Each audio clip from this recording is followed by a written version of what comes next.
everyone, welcome to day 24 of How Winston Delivered Christmas. It's Christmas Eve, I'm sure you're all getting really excited, ready for the big day tomorrow. But at the moment, let's see how Winston's getting on. All was white and silent. Minutes ticked by.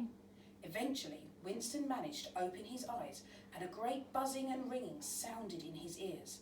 He crawled out from under the snow.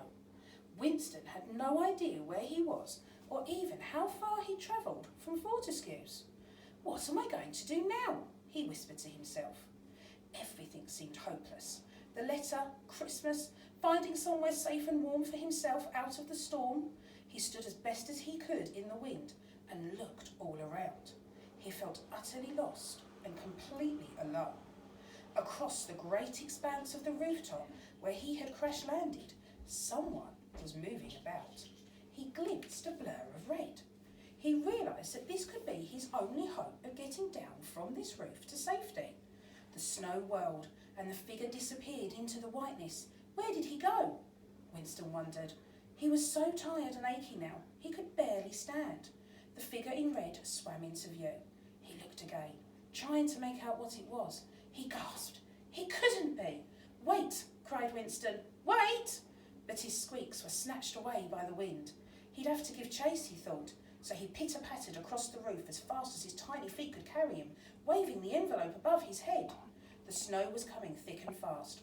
The wind was howling and everything was white and confusing. It was like being in a snow globe that was being madly shaken about. "Wait!" Winston squeaked again. He couldn't walk another step. A blast of wind knocked him over and he landed on top of the envelope with a bump. He was too exhausted to get up again, so he just lay there, shivering. A few moments later, the figure appeared again out of the whiteness. He was small and round, with a fluffy white beard and rosy red cheeks, peeking out like two cherries on top of an ice cream. He was bundled up against the chill in a cheerful outfit. Winston opened one eye as wide as he could manage and smiled weakly. "I knew I'd find you," he squeaked. Father Christmas cocked near. What was that? He'd heard a noise. It was tiny and a squeaky sort of noise, but he definitely heard it. It sounded like a mouse.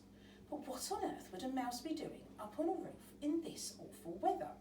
He looked around him and spotted what looked like the broken remains of a toy plane sticking out of a snowdrift. Then he spotted something else.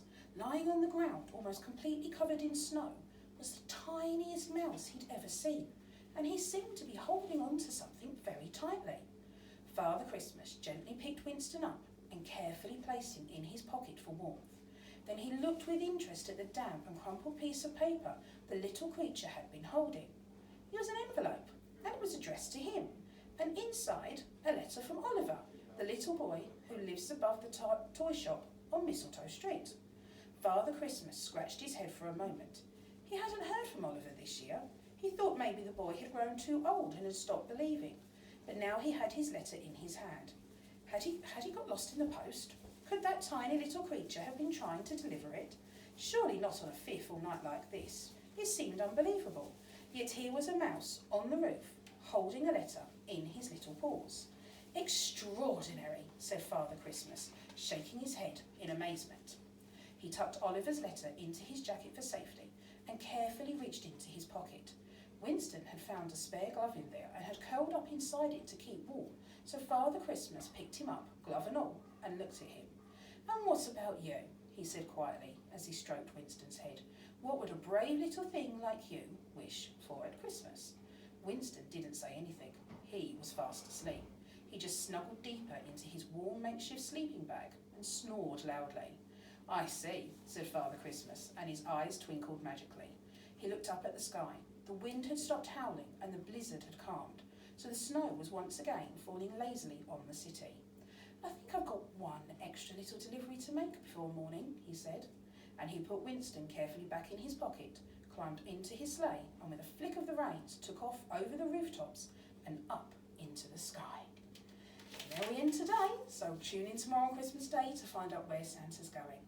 Have a lovely day. Bye.